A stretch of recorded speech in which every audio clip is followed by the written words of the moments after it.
ایک روایت میں اللہ کے نبی صلی اللہ علیہ وسلم سے سوال کیا گیا، فَأَيُّ الْإِيمَانِ أَفْضَلُ، بتائیے سب سے افضل ایمان کون سا ہے؟ اللہ کے نبی صلی اللہ علیہ وسلم نے فرمایا الہجرہ، ایمان کے ساتھ ہجرت بھی۔ پھر عمرو بن عبسہ رضی اللہ عنہ سوال کرنے والے صحابی دوسری مرتبہ سوال کیا، فما الہجرہ، بتائیے ایمان کے ساتھ ہجرت کیا مطلب ہے؟ اللہ کے نبی نے فرمایا تہجر السوء، ایمان کے ساتھ اصل ہجرت یہ ہے کہ ایمان کے ساتھ ساتھ برائی سے اپنے آپ کو بچا لینا، گناہ سے اپنے آپ کو بچا لینا، یہ اصل ہجرت ہے۔ تو گناہوں سے اپنے آپ کو بچانا یہ سب سے بڑی چیز ہے۔ قرآن پاک میں اللہ نے بیان فرمایا ان تجتنبوا کبائر ما تنہون عنہ نکفر عنکم سیئاتکم وندخلکم مدخلا کریما، اگر تم ان گناہوں سے اپنے آپ کو بچاؤ جن گناہوں سے اللہ نے آپ کو روک دیا ہے، منع کر دیا ہے کہ وہ گناہ نہ کرو، وہ گناہوں سے اپنے آپ کو بچاؤ، جو گناہوں سے اپنے آپ کو بچائے گا اللہ نے قرآن میں بیان فرمایا میرے بندے تیرے چھوٹے چھوٹے گناہ بھی معاف کروں گا اور تجھے جنت میں داخل بھی کروں گا۔ ایک جگہ اللہ نے بیان فرمایا وَذَرُوا ظَاهِرَ الْإِثْمِ وَبَاطِنَهُ، ظاہری گناہوں سے اپنے آپ کو بچاؤ، باطنی گناہوں سے اپنے آپ کو بچاؤ۔ ایک جگہ اللہ نے بیان فرمایا وَلَا تَقْرَبُوا الْفَوَاحِشَ مَا ظَهَرَ مِنْهَا وَمَا بَطَنَ، بے حیائی کے کاموں کے قریب بھی نہ جاؤ، گناہوں کے قریب بھی نہ جاؤ، وہ ظاہری ہو یا باطنی، ظاہری گناہ باطنی گناہ۔ علماء نے بیان فرمایا ہے ظاہری گناہ سے مراد یہ ہے جیسے گناہ کو دیکھ کر سمجھ میں آ جائے کہ یہ گناہ ہے، جیسے کوئی آدمی چوری کر رہا ہے کہ دکھائی دیتا ہے، کوئی جھوٹ بول رہا ہے، کوئی غیبت کر رہا ہے، کوئی ناحق کسی کو مار رہا ہے، یہ ظاہری گناہ ہے، یہ گناہ سے بھی اپنے آپ کو بچاؤ۔ باطنی گناہ علماء نے لکھا ہے باطنی گناہ سے مراد دل میں کینہ ہے، بغض ہے، عداوت ہے، نفرتیں ہیں، دشمنیاں ہیں اور حرص اور لالچ ہے، یہ گناہ سے بھی اپنے آپ کو بچاؤ، ظاہری گناہ ہو یا باطنی گناہ ہو۔ اللہ نے فرمایا یہ دونوں گناہوں سے اپنے آپ کو بچانے والے بنو۔ ایک اللہ والے ہیں مبارک رحمت اللہ علیہ، نوجوان سیدنا مبارک رحمت اللہ علیہ، ترکی میں ایک باغ کا مالک تھا، کروڑ پتی باغوں کا مالک، انار کا باغ، سیب کا باغ، انگور کا باغ، سینکڑوں باغات تھے، مگر دیندار بھی تھا، نیک بھی تھا۔ اس کے دل میں خیال لایا میرے باغوں کی حفاظت کے لیے، میرے باغوں کی نگرانی کے لیے کوئی امانت دار آدمی چاہیے۔ تو تلاش کرتے کرتے حضرت مبارک رحمت اللہ علیہ، نوجوان، ابھی شادی بھی نہیں، بڑے خوبصورت دیندار، ان سے ملاقات ہو گئی تو ان سے کہا کہ میرے باغوں کی نگرانی کرو، میرے باغ میں آؤ اور غلامی اختیار کرو۔ انہوں نے کہا ٹھیک ہے۔ یہ باغوں کی نگرانی کر رہے تھے، وہ باغ کے مالک کے گھر میں ایک نوجوان لڑکی، دیندار لڑکی، تقوی والی لڑکی۔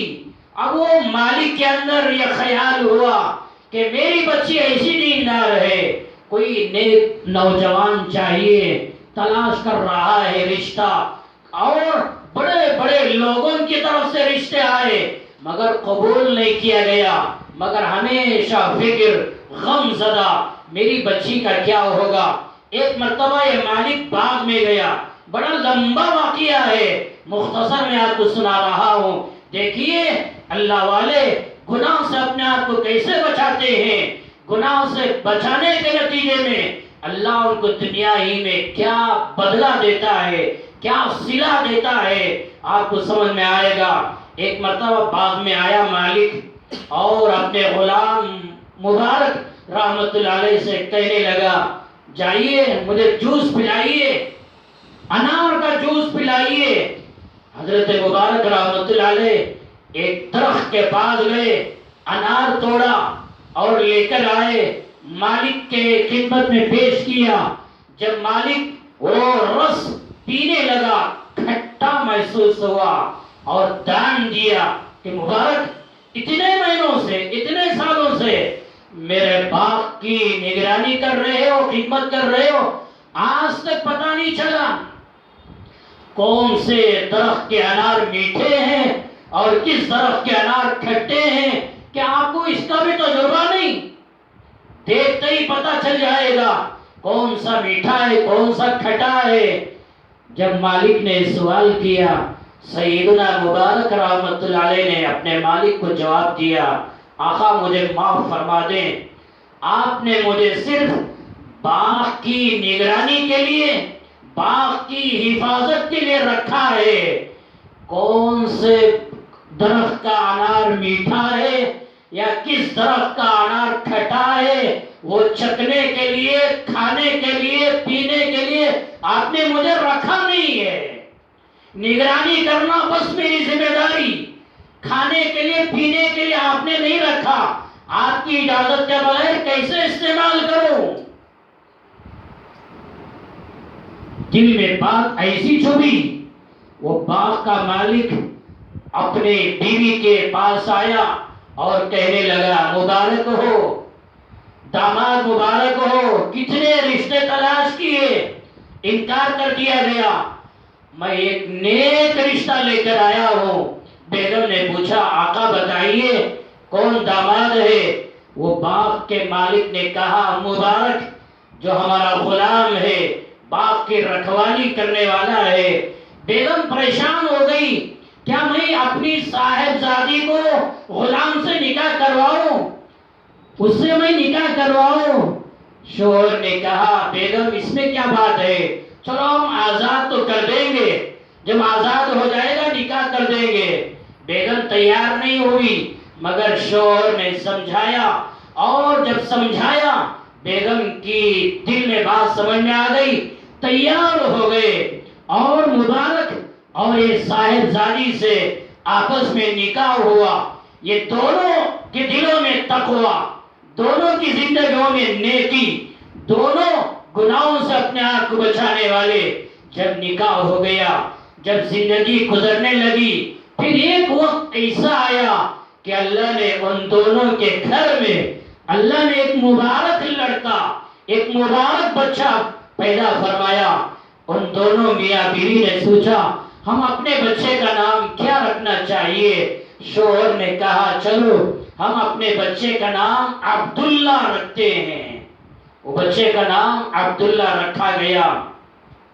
میرے بھائیوں، جانتے ہو عبداللہ کون ہے؟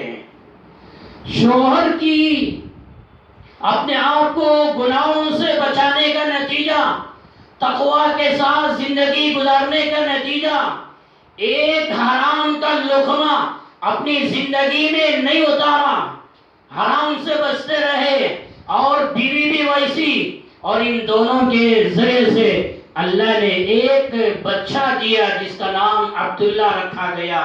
آج ساری دنیا جانتی ہے عبداللہ بن مبارک رحمت اللہ علیہ۔ یہ وہ عبداللہ بن مبارک رحمت اللہ علیہ جو سیدنا امام اعظم ابو حنیفہ رحمت اللہ علیہ کے شاگرد ہے۔ یہ وہ سیدنا عبداللہ بن مبارک رحمت اللہ علیہ جو امام بخاری کے استاد ہیں، امام احمد بن حنبل کے استاد ہیں، امام مالک رحمت اللہ علیہ کے بھی استاد ہیں، امام مالک بھی ان کے استاد ہیں۔ یہ آپس میں دونوں استاد ہیں، تو اتنے بڑے محدث، اتنے بڑے فقیہ یہ کیسا پیدا ہو گئے؟ جب عبداللہ کے والد مبارک رحمت اللہ علیہ اپنے آپ کو گناہ سے بچایا، بعد میں خدمت کی، مگر ایک انار کا دانہ اپنے حلق میں نہیں ڈالا، استعمال نہیں کیا، گناہ سے بچایا، حرام سے بچایا، پھر اللہ نے کیا نورانی، کیا رحمتیں، کیا برکتیں اللہ ان کے گھر میں نازل کیا کہ آج تک ان کا نام دنیا میں موجود ہے، آج تک ان کا علم، علماء ان کے علم سے فائدہ فائدہ اٹھاتے ہیں. تو میرے بھائیوں گناہوں سے اپنے آپ کو بچاؤ. ہمارے گھروں میں بھی اللہ رحمتیں برکتیں نازل کرے گا، اس لیے گناہوں سے اپنے آپ کو بچانا چاہیے. آخری بات میں کہہ کر اپنی بات ختم کرتا ہوں.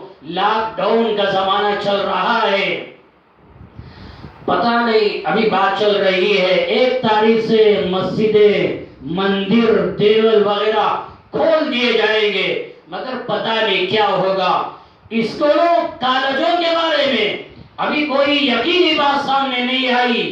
جب اسکولوں کا یہ حال ہے، کالجوں کا یہ حال ہے، تو ظاہر سی بات ہے مدرسوں کا حال کیا ہوگا، مکتب کا حال کیا ہوگا.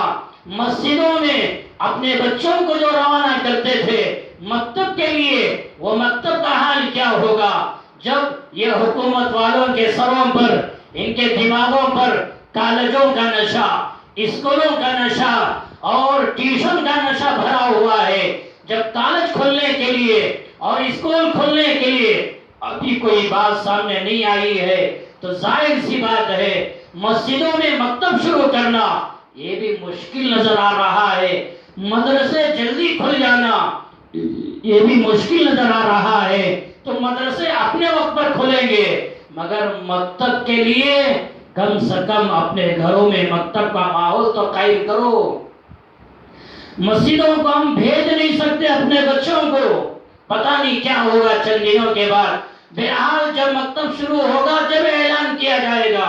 مگر میرے بھائیوں شروع ہونے سے پہلے اپنے گھر کے اندر مکتب کا ماحول قائم کیجئے. صبح و شام اپنے بچوں کو بٹھائیے.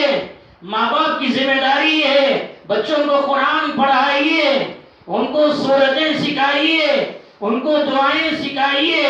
یا جو بچے قرآن پڑھتے ہیں، جو بچوں کو دعائیں یاد آتی ہیں، ماں باپ کو چاہیے بچوں کے سامنے بیٹھ کر قرآن سیکھیے، بچوں کی زبان سے دعائیں سیکھیے. کتنے ماں باپ ایسے کھانے کی دعا یاد نہیں، بچوں سے سیکھیے. پینے کی دعا یاد نہیں، اپنے بچوں سے سیکھیے. گھر کا ماحول، مکتب کا ماحول بنائیے، دینی ماحول بنائیے، سیکھنے سکھانے کا ماحول بنائیے. مسلم شریف کی روایت ہے، اللہ کے نبی صلی اللہ علیہ وسلم نے بیان فرمایا مثل البیت الذی یذکر اللہ فیہ والبیت الذی لا یذکر اللہ فیہ مثل الحی والمیت. جن گھروں میں اللہ کے قرآن کی تلاوت کی جاتی ہے، دین کو یاد کیا جاتا ہے، اللہ کا نام لیا جاتا ہے، آخرت کو یاد کیا جاتا ہے اور سنتوں کو یاد کیا جاتا ہے، اللہ کے نبی نے بیان فرمایا وہ گھر زندہ ہے. جن گھروں میں تلاوت نہیں، جن گھروں میں اللہ کا نام نہیں لیا جاتا، جن گھروں میں دعاؤں کو یاد نہیں کیا جاتا، دعاؤں کا اہتمام نہیں کیا جاتا، اللہ کے نبی صلی اللہ علیہ وسلم نے بیان فرمایا وہ گھر مردہ ہیں. تمہارے گھر بنگلے ہو گئے، تمہارے گھروں میں زیورات کروڑوں کا روپیہ موجود ہے، اگر تمہارے گھروں میں تلاوت نہیں، اگر تمہارے گھروں میں اللہ کا نام نہیں لیا جا رہا ہے، تو سمجھیے کروڑوں کا مال رہنے کے باوجود تمہارا گھر تو مسان بنا ہوا، تمہارا گھر قبرستان بنا ہوا، تمہارا گھر مردہ بنا ہوا ہے. اپنے گھروں کو آباد کیجئے. تو لاک ڈاؤن کا زمانہ پتہ نہیں مسجدوں میں ابھی مکتب کھلے گا یا نہیں کھلے گا. جیسے میں نے کہا کالج نہیں کھل رہے ہیں، اسکول نہیں کھل رہے ہیں. جب اسکولوں کا یہ حال ہے، کالجوں کا یہ حال ہے، تو پھر مکتب کا حال کیا ہوگا. اس لیے میرے بھائیوں اور میری ماؤں اور بہنوں اپنے گھروں کے اندر مکتب کا ماحول قائم کیجئے. صبح کی نماز پڑھیے، آدھا گھنٹہ بچوں کو بٹھا کر پڑھائیے، یا مغرب کے بعد مغرب کی نماز پڑھیے، مغرب کے بعد بچوں کو بٹھا کر قرآن پڑھائیے، قرآن سکھائیے یا دعائیں سکھائیے. مکتب کے ماحول سے رشتہ مضبوط کیجئے. تو جیسے رمضان میں اور رمضان سے پہلے ہر گھر میں نماز زندہ تھی، تلاوت زندہ تھی. رمضان میں تراویح مسجد میں آ کر ادا نہیں کیے، گھروں میں ادا کی. مسجدوں میں نماز ادا نہیں ہوئی، گھروں میں نماز ادا ہوئی. جمعہ کے دن جمعہ کی نماز مسجد میں نہیں بلکہ گھروں میں رہ کر کوئی جمعہ ادا کرنے والا، کوئی ظہر کی نماز ادا کرنے والا۔ اسی طرح میرے بھائیوں، مکتب کھلنے سے پہلے اپنے ہر گھر میں مکتب کا ماحول قائم کیجئے، بچوں کو بٹھائیے، بچوں کو پڑھائیے، بچوں کو سکھائیے، یا یہ کہ بچے سیکھ چکے ہیں، بچوں کے سامنے بیٹھ کر ماں باپ سیکھیے، شرم محسوس نہ کرے، حیا محسوس نہ کرے، بغیر شرمائے، بغیر حیا کیے کہ بچوں سے سیکھیے۔ ٹی ویاں عام کی جاتی ہے، گندے گندے فلم، گندے گندے گانے شروع ہو جاتے ہیں، بچوں کے سامنے ماں باپ دیکھتے ہیں، جب شرم نہیں آتی، جب حیا نہیں آتی، گندے فلم دیکھے جا رہے ہیں اور ڈانس دیکھی جا رہی ہے اور بے حیائی کے مناظر دیکھے جا رہے ہیں۔ جب بچے سامنے ہوتے ہیں کوئی حیا پیدا نہیں ہوتی، کوئی شرم پیدا نہیں ہوتی، مگر جب دین کا مسئلہ آتا ہے، قرآن سیکھنے کا مسئلہ آتا ہے، جب کہتے ہیں شرم آتی ہے، بچوں سے کیسا سیکھنا چاہیے، شرم میں ڈوب کر مرنا چاہیے۔ میرے بھائیوں، شرم محسوس نہ کرو، بچوں کے سامنے بیٹھ کر سیکھیے یا سکھائیے یا ان سے سیکھیے، گھروں کا ماحول، مکتب کا ماحول قائم کیجئے۔ سیدنا ابو بکر بن عیاش رحمت اللہ علیہ، اتنے بڑے اللہ والے، شیخ الحدیث علامہ زکریا مہاجر مدنی رحمت اللہ علیہ نے فضائل صدقات میں یہ واقعہ لکھا ہے۔ حضرت ابو بکر بن عیاش رحمت اللہ علیہ 40 سال تک انہوں نے رات میں سویا نہیں، بستر سے الگ رہے، قیام میں، عبادت میں رات گزاری۔ اتنا بڑا اللہ والا ایک مرتبہ اپنے بیٹے کو بلایا اور کہا، بیٹے یہ گھر کے کونے میں گناہ نہ کرنا، اس لیے کہ میں نے اس کونے میں 12,000 مرتبہ قرآن کی تلاوت کو ختم کیا ہے۔ جب ان کا انتقال ہو رہا تھا، سکرات کا عالم شروع ہو رہا تھا، مرنے سے پہلے اپنے بیٹے کو بلایا اور فرمایا، بیٹے اس گھر کے کونے میں گناہ نہ کرنا، اس لیے کہ میں نے اس گھر کے کونے میں 24,000 مرتبہ قرآن پاک کی تلاوت ختم کی ہے، ہرگز گناہ نہ کرنا۔